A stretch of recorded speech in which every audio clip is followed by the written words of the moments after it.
What happens when human beings are commodified to such an extent that their very existence becomes a resource for the powerful? How do we reconcile a world that once allowed such suffering, and what remains of the memory of those silenced by the grinding gears of history?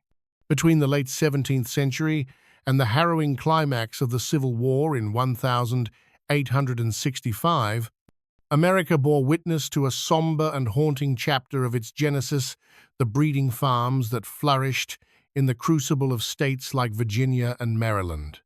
These farms stand as a macabre testament to the profound dehumanization of an entire race. Can you fathom the anguish of mothers, daughters, and sons separated not merely by cold, unfeeling chains, but by the scratch of pens in ledger books and the harsh call of auctioneers' gavels? At the heart of this nightmare was the figure of Robert Lumpkin, an infamous name etched in the annals of history. His establishment, known as Lumpkin's Jail, located in the shadowy corners of Richmond, Virginia, became notorious not merely as a hub for the trading of human lives, but as a place of brutal subjugation for those enslaved souls who dared to resist. The very air of the prison was thick with suffering, the cries of the condemned echoing through its stone walls like a haunting refrain.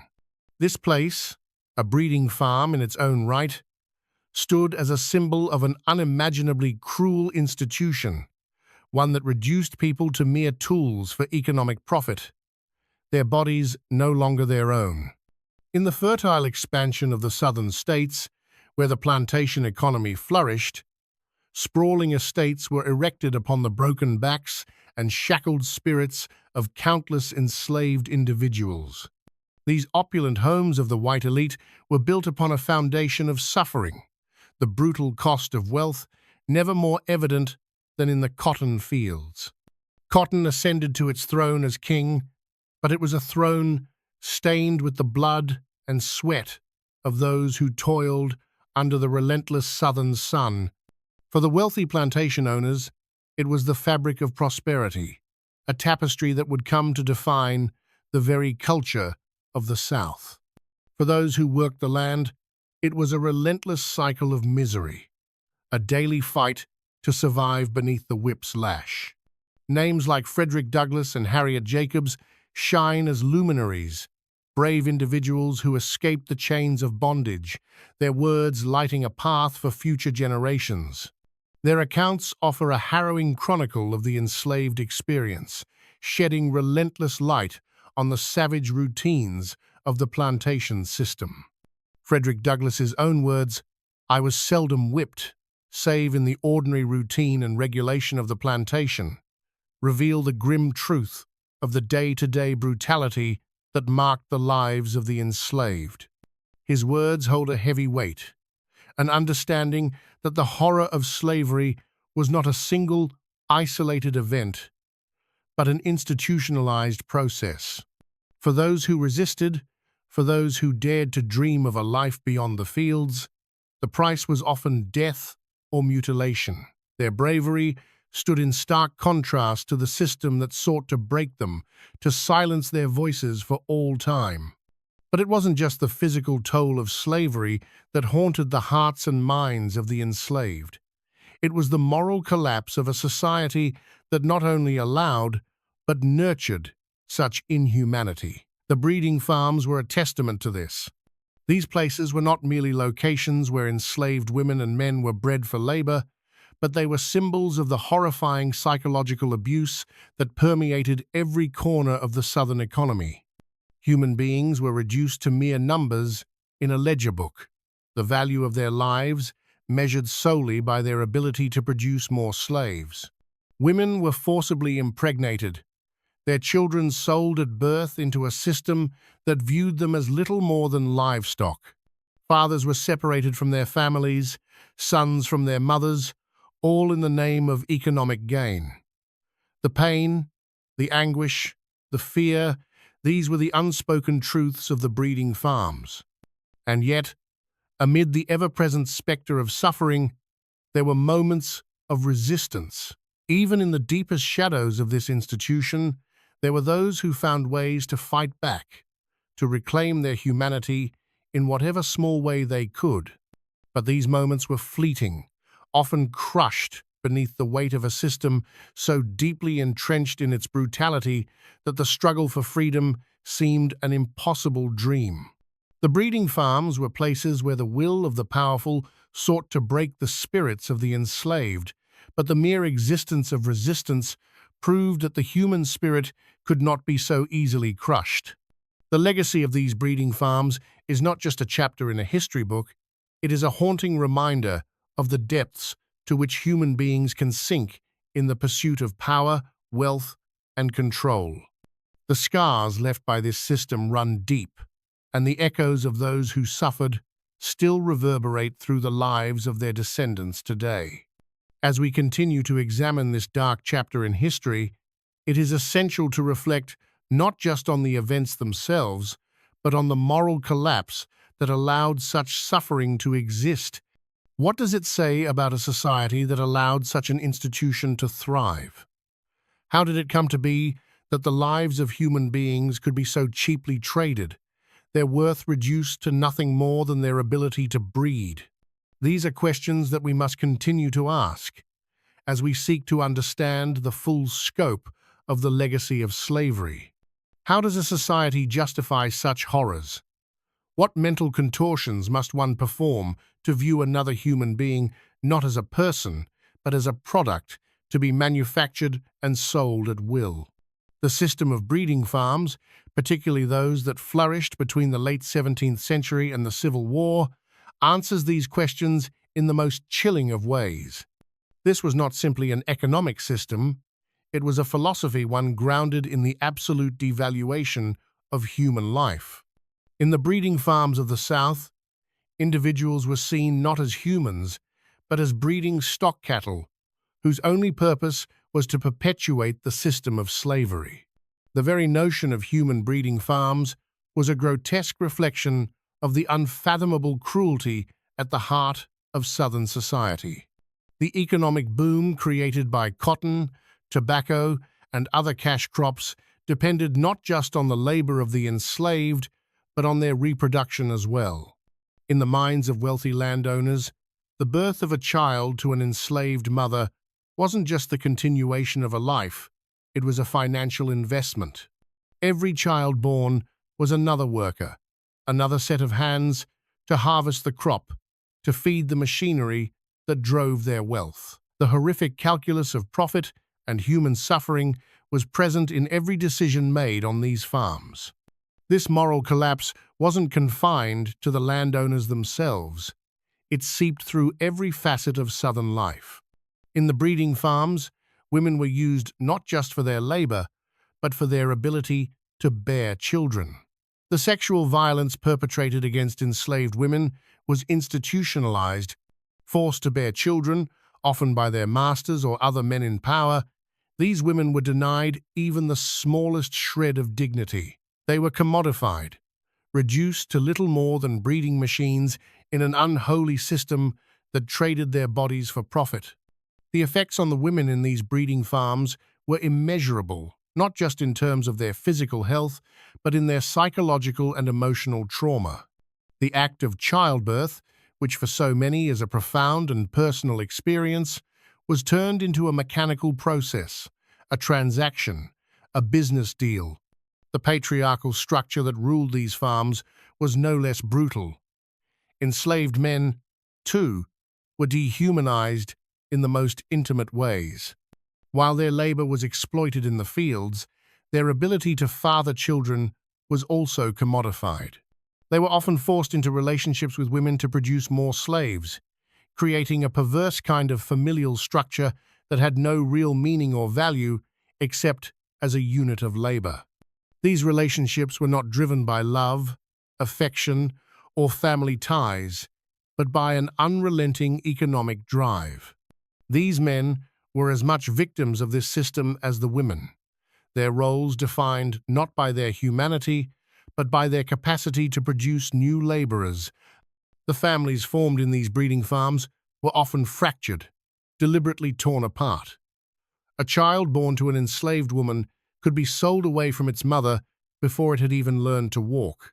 The fathers, separated from their families, often had no means of support, no ability to shield their children from the horrors of the auction block. The trauma of separation was compounded by the constant threat of it. Fathers watched as their children were sold into the unknown, knowing they could do nothing to protect them, while mothers held their newborns for only a fleeting moment before the child was snatched away, destined for a different master. The very idea of family of kinship was systematically dismantled in this barbaric environment. In this way, the breeding farms of the South not only destroyed the lives of individuals, but also tore apart the basic unit of society, the family. Despite the insidious nature of the breeding farm system, there was resistance, both in the form of individual acts of defiance and collective movements. Enslaved people fought back in small, subtle ways. Some mothers would attempt to hide their pregnancies, trying to shield their children from the fate they knew awaited them. Others would sabotage the work they were forced to do, slowing production as a form of silent protest. And of course, there were the countless individuals who risked everything to escape. The Underground Railroad, led by figures like Harriet Tubman, became the lifeline for many, a path to freedom in a world where every step was fraught with danger. These acts of resistance, though small in comparison to the vast system they fought against, were powerful reminders of the unbreakable human spirit, the part of the soul that refused to be extinguished no matter the odds. However, these moments of defiance were too often crushed beneath the weight of the plantation system. The economic power of the breeding farms was reinforced by a legal system that not only condoned, but supported the commodification of human beings. The laws of the time treated enslaved people as property tools to be bought and sold, not human beings with rights or dignity. The state of Virginia, along with other southern states, passed legislation that not only protected slavery, but reinforced the system of breeding. Property laws made it all but impossible for enslaved people to ever gain freedom or agency. This legal framework allowed the breeding farms to operate with impunity, ensuring that they would continue to flourish and that the pain they inflicted would remain an accepted part of Southern life. Yet, for all its power, the system of breeding farms was not without its weaknesses. The brutality of the system gave rise to moments of clarity, moments where even the most hardened individuals were forced to reckon with the ugliness of what they had become part of. There were those who saw the suffering of the enslaved and could no longer justify the system. These individuals, both within and outside the South, began to speak out against the horror they witnessed. Abolitionists like Frederick Douglass, William Lloyd Garrison, and Sojourner Truth used their voices to rally against slavery, bringing the atrocities of the breeding farms into the light. Their tireless work eventually led to the collapse of the breeding system, but only after centuries of suffering. Today, the breeding farms stand as a grim reminder of the depths of human depravity. The legacy of these farms is still felt by their descendants, the echoes of trauma reverberating through generations. It is a legacy of power, of the evil that occurs when individuals are treated as property, and of the silence that allowed it to continue. The moral collapse that allowed breeding farms to exist was not an anomaly, but a symptom of a larger societal sickness. A sickness that allowed evil to flourish in the name of profit and power. How do you measure the value of a life in the world of breeding farms? This question wasn't philosophical, it was practical. The answer was simple. A life was worth as much as it could produce. The commodification of human beings during the era of slavery was not just an abstract evil, it was a well-oiled machine that drove the economic engine of the South. Slaves were seen not as people, but as assets, tools to extract profit, labor, and most of all, human capital. And in the breeding farms, the currency was reproduction. Every child born was another hand to harvest cotton, another body to serve the relentless needs of the plantation. The moral calculus of profit and human suffering would be fully realized here, in the dark corners of American history, where families were destroyed for the benefit of economic gain. The economic rationale behind breeding farms was grounded in the increasing demand for labor in the South's agricultural system. Cotton, tobacco, sugar, and rice, the crops that formed the foundation of Southern wealth, required an ever-expanding workforce. As the wealth of the plantation economy grew, so did the need for enslaved laborers. The invention of Eli Whitney's cotton gin in 1793 only accelerated this demand, as it made cotton production more efficient and profitable. But with increased demand came a higher need for workers, which, in turn, led to the flourishing of breeding farms. Breeding farms were often located in areas where the cultivation of crops like cotton was at its height.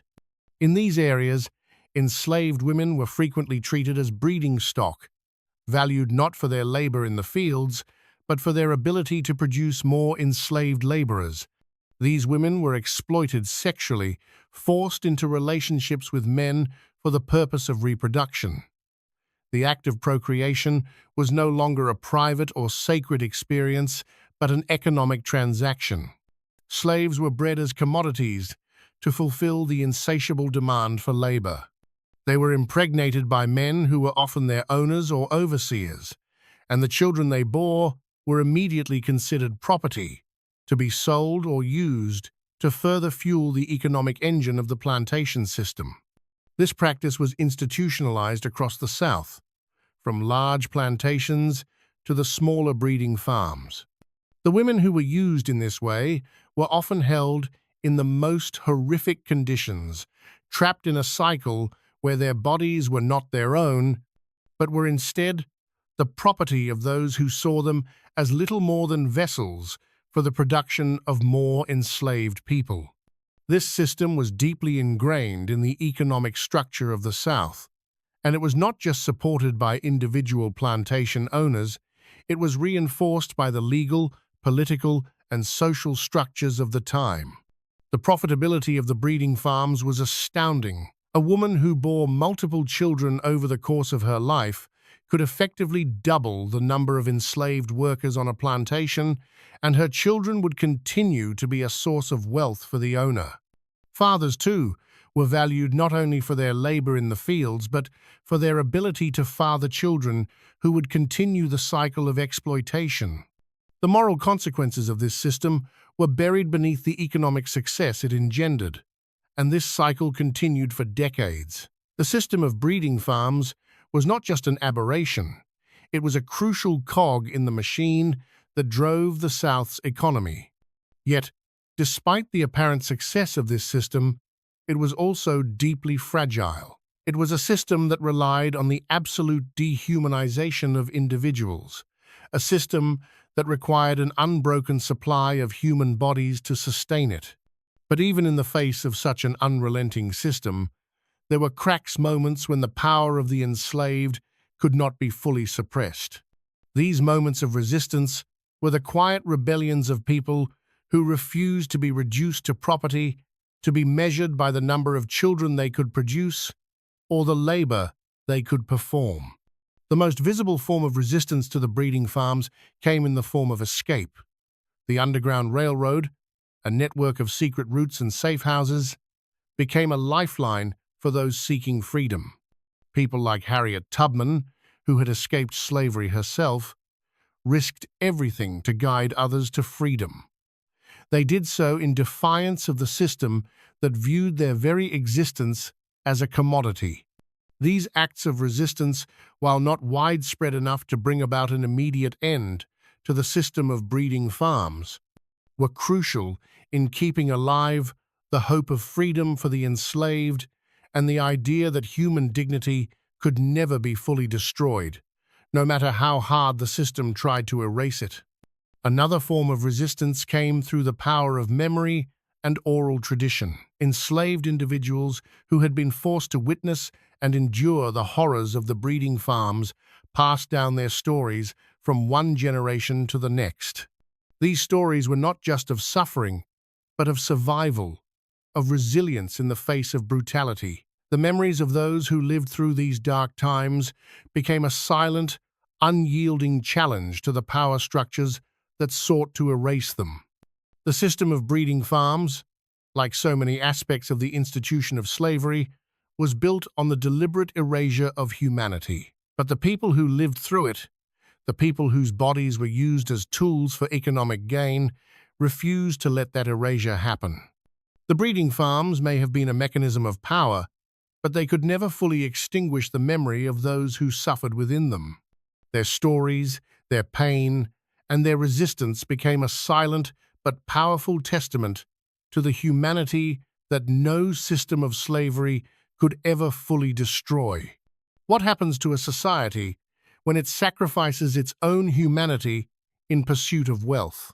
When entire generations are born not from love, but from an economic imperative, when the value of a person is no longer defined by their heart, their mind, or their soul, but by their ability to generate labor. In the case of the breeding farms, the question answers itself in the harshest of terms. It creates a moral collapse so profound that it reverberates through every level of society, poisoning not just the institution of slavery, but the very fabric of the nation itself. The breeding farms, with their unspeakable cruelty and cold economic logic, were not merely isolated horrors within the institution of slavery. They were deeply embedded in the moral decay of the South. These farms served as a brutal reflection of the values of a society that allowed the exploitation of human beings to flourish.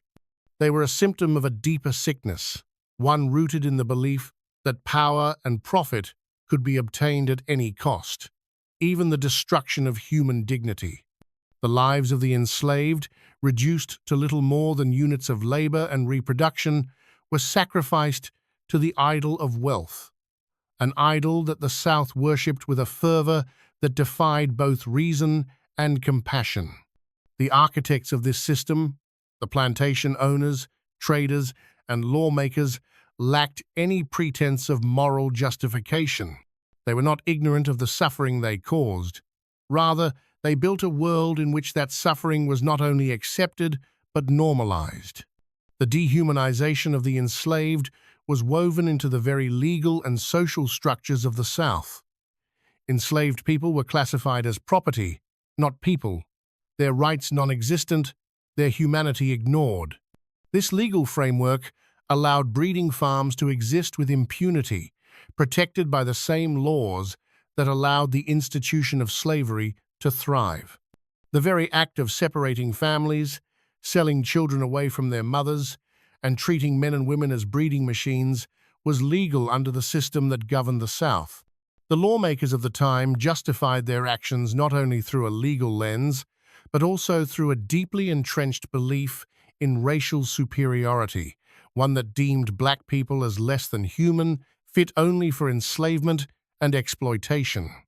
Yet, the moral collapse went beyond the lawmakers and plantation owners.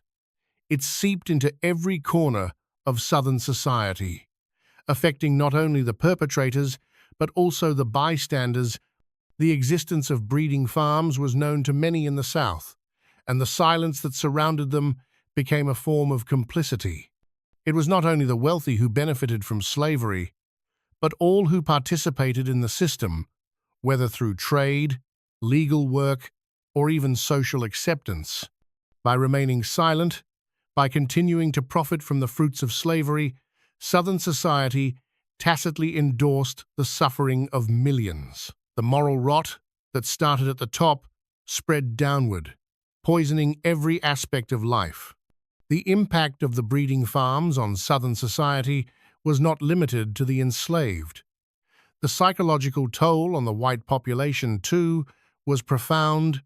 The normalization of cruelty, the commodification of human beings, and the constant reinforcement of racial hierarchies warped the very soul of the South.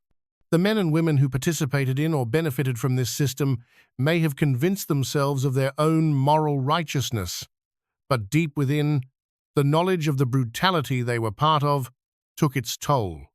The psychological damage of such a system is not easily quantified, but it is clear that the moral and spiritual decay it fostered in the white population was as damaging as the physical violence inflicted upon the enslaved. For those enslaved, the breeding farms were a source of indescribable trauma. The forced separation of families, the brutal sexual exploitation of women, and the psychological toll of living as property were compounded by the constant awareness that their lives had no value beyond their capacity to breed, to labor, to produce more human commodities. Children born in these breeding farms were not born into families of love or care. They were born into a world of deprivation, fear, and violence. The trauma of being sold away from one's family was immeasurable. The emotional devastation, the grief, and the sense of profound loss endured by enslaved individuals was an indelible scar that would last a lifetime. The psychological damage to the enslaved went beyond the immediate trauma of separation. The very fabric of their identities was torn asunder. Family units were not just separated, they were erased. Children grew up without knowing their mothers, fathers, or siblings. The idea of family, so central to human existence, was shattered. The legacy of this destruction would extend far beyond the lives of those directly affected. Generations of Black Americans would carry the weight of this trauma, their identities shaped by the violence and dehumanization that had been visited upon their ancestors. This legacy still reverberates today, as the scars of slavery continue to affect Black communities across the United States. The breeding farms did not simply mark a moment in history. They represented a perverse and twisted vision of human worth, one that placed value on human beings solely based on their ability to generate wealth for others. The system of breeding, like the institution of slavery itself, was an affront to every principle of justice and human dignity. It was a system that sought to control not just the bodies of the enslaved, but their very souls.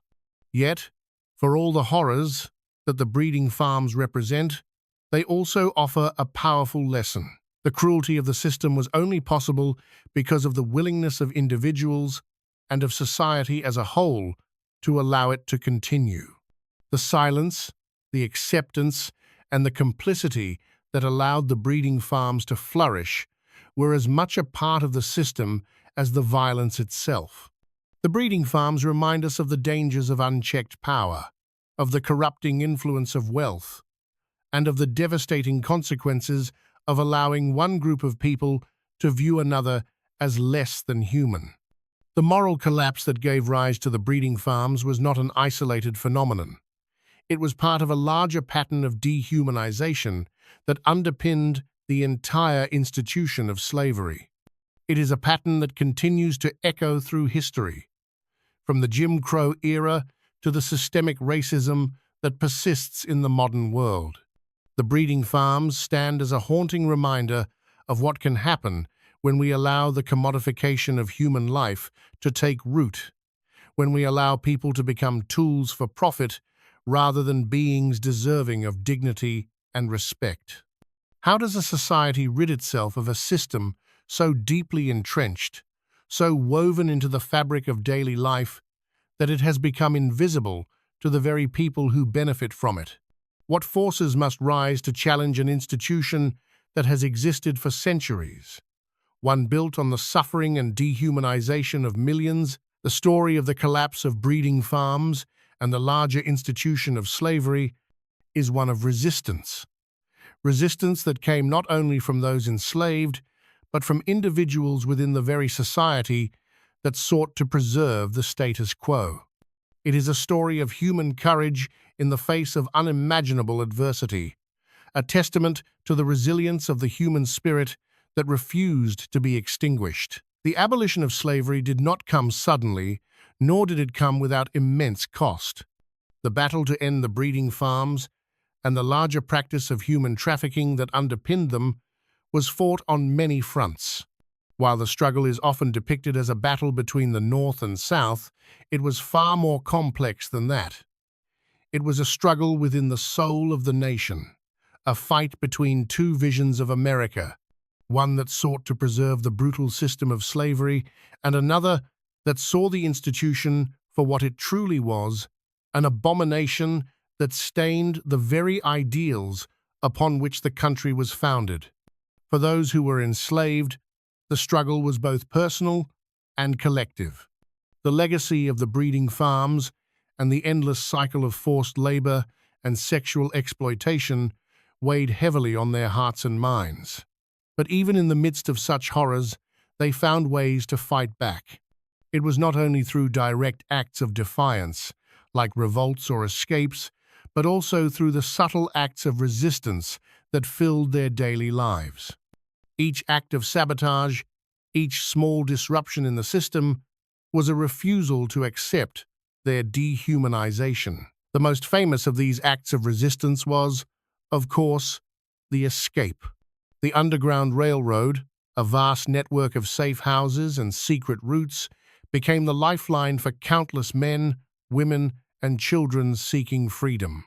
Figures like Harriet Tubman, who escaped slavery and then risked her life to help others escape, became symbols of bravery and hope. Tubman's own escape was a moment of profound courage, but it was her work with the Underground Railroad that cemented her place as one of the most celebrated freedom fighters in history. For every person who escaped to freedom, a small victory was won. Each person who made it north, to the land of liberty, was a blow struck against the system that had bound them. However, escape was not an option for everyone, and for those left behind, the path to freedom was much harder to find. But in every corner of the South, small, quiet rebellions simmered. Enslaved people would resist in any way they could, through refusal to work, slowdowns, or by stealing away in the dead of night to find solace in the arms of family or loved ones. Even in the breeding farms, where their existence was defined solely by their ability to reproduce, enslaved people found ways to fight for a semblance of dignity. They resisted in ways that are often lost to history through shared stories, through the preservation of family bonds, through small acts of defiance that, while unnoticed in their time, would later reverberate through the generations. But it wasn't just the enslaved who resisted. Abolitionists like Frederick Douglass, Sojourner Truth, and William Lloyd Garrison worked tirelessly to bring the truth of slavery into the public consciousness.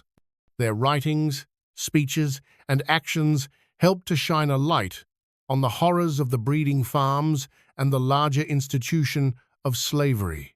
Douglass, who had been born into slavery, became one of the most vocal critics of the system, using his voice to tell the world of the atrocities he had witnessed. His words struck at the very heart of the pro-slavery argument, undermining the moral and economic justifications that had been used to perpetuate slavery for so long. The abolitionist movement, though not without its challenges, created an ideological shift in the North that would ultimately bring about the collapse of the breeding farms. As more and more people became aware of the true nature of slavery, public sentiment began to turn against it. The atrocities committed in breeding farms, once hidden behind closed doors, were now being exposed to the public, stirring outrage and moral condemnation. However, the path to freedom was not without bloodshed. The Civil War, which erupted in 1861, was a culmination of decades of tension over the issue of slavery. While it was not fought solely over the issue of breeding farms, the abolition of slavery was a central goal of the war for the North. The Emancipation Proclamation, issued by President Abraham Lincoln in 1863, declared that all enslaved people in the Confederate States were free, though it would take 2 more years for the last enslaved people to be liberated. The war and the eventual defeat of the South marked the official end of the breeding farms and the institution of slavery as a whole. Yet, even as the physical chains of slavery were broken, the legacy of the breeding farms continued to haunt the nation. The effects of generations of forced labor, sexual exploitation, and family destruction could not be undone overnight. Even after the war, the formerly enslaved population faced immense challenges in rebuilding their lives. They were left with little more than the scars of the trauma they had endured, and the echoes of those scars would resonate through generations to come. As we look back on the breeding farms and the broader institution of slavery, we are faced with the uncomfortable truth that this history is not as distant as we might like to believe. The systemic racism that grew from these foundations continues to shape the experiences of Black Americans today. The economic and social inequalities that persist are a direct consequence of the dehumanizing systems put in place during the era of slavery. The path to true freedom and equality is still being forged as the ghosts of the past continue to haunt the present. But it is also a story of hope, of resistance, and of the unbreakable will of those who refuse to accept their dehumanization. The collapse of the breeding farms and of slavery itself was a victory not just for those who fought in the Civil War, but for the millions who suffered and fought for their freedom in quieter, more subtle ways. The history of the breeding farms is a reminder of the depths of human cruelty, but it is also a testament to the strength of the human spirit, the enduring fight for justice, and the belief that, in the end, no system of oppression can last forever. How do we move forward when the past is so deeply scarred? How can we reconcile the wounds of history with the future we hope to build? The story of the breeding farms and the larger system of slavery does not end with the signing of the Emancipation Proclamation, nor with the collapse of the Confederate States. No, the true aftermath of this horrifying institution is far more complex.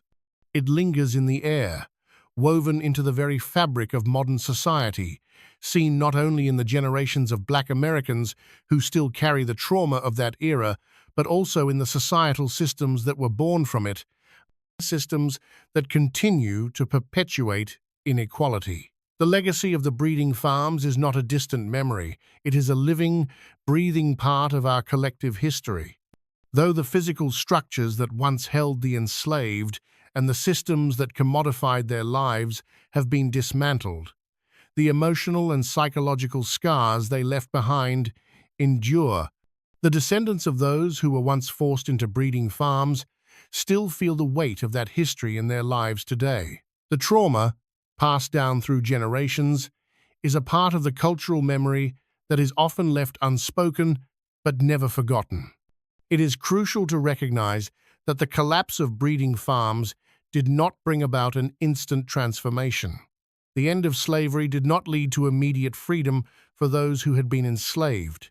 The shackles may have been removed, but the chains of systemic racism, economic disparity, and social exclusion remained firmly in place. The formerly enslaved were thrust into a world that refused to grant them the dignity or opportunity they had been denied for so long. Even as they fought to rebuild their lives, the legacy of the breeding farms and the institution of slavery worked against them. Following the Civil War, the Reconstruction era promised a new beginning for Black Americans. Yet, despite the legal and political victories that came with the 13th, 14th, and 15th Amendments, the freedom won by former slaves was often hollow. The promise of equality was shattered by the rise of Jim Crow laws, segregation, and the continued economic exploitation of Black labor. The scars left by the breeding farms and by slavery as a whole were far from healed. The struggle for true freedom, for equality, for recognition of humanity, continues to this day. As we reflect on the horrors of the breeding farms, we must also reflect on the lessons they impart. What can we learn from a system that reduced human beings to nothing more than commodities? How can we prevent such dehumanization from ever happening again? These are questions we must answer, for if we do not, we risk repeating the same mistakes, allowing systems of exploitation to once again take root in our society. The moral collapse that enabled the breeding farms to exist was not merely an isolated event in history, it was part of a broader pattern of societal dehumanization. When power is concentrated in the hands of a few, when wealth is built on the suffering of others, when inequality is entrenched in the very fabric of society, the conditions for exploitation thrive. The breeding farms were the result of such a system that saw the humanity of black people not as sacred, but as a tool for profit. This mentality did not die with the Civil War. It lives on today in the form of structural inequality, racial profiling, mass incarceration, and other forms of institutional racism. But the story of the breeding farms is not just one of suffering and cruelty. It is also a story of resistance, of survival, and of the indomitable human spirit. Even in the darkest corners of this brutal institution, there were individuals who fought to maintain their dignity, who fought for their families, and who fought for their freedom. Harriet Tubman, Frederick Douglass, Sojourner Truth. These are just a few of the names that echo through history as symbols of resistance, but they represent only a fraction of the countless men and women who, in small and large ways, resisted their dehumanization.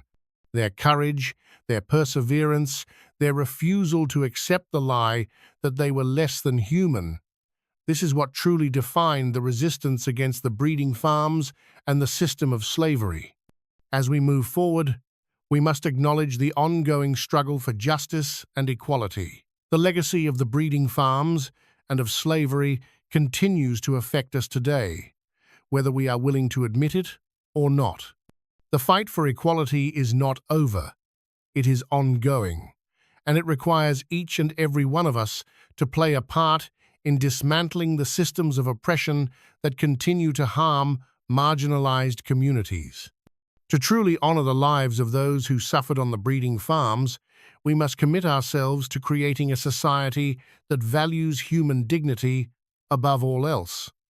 A society where no person is reduced to property, where no one is defined by their ability to labor or reproduce for the benefit of another. In remembering the breeding farms, we do not simply recount a chapter of history. We confront a moral reckoning. We ask ourselves how we will move forward in a world that is still shaped by the ghosts of the past.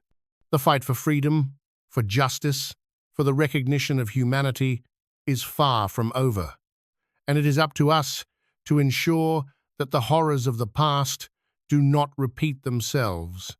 We must commit ourselves to creating a world where dignity, respect, and equality are not privileges, but rights for all people, regardless of race, class, or gender. Thank you for watching. If you found this video interesting, here is another interesting video.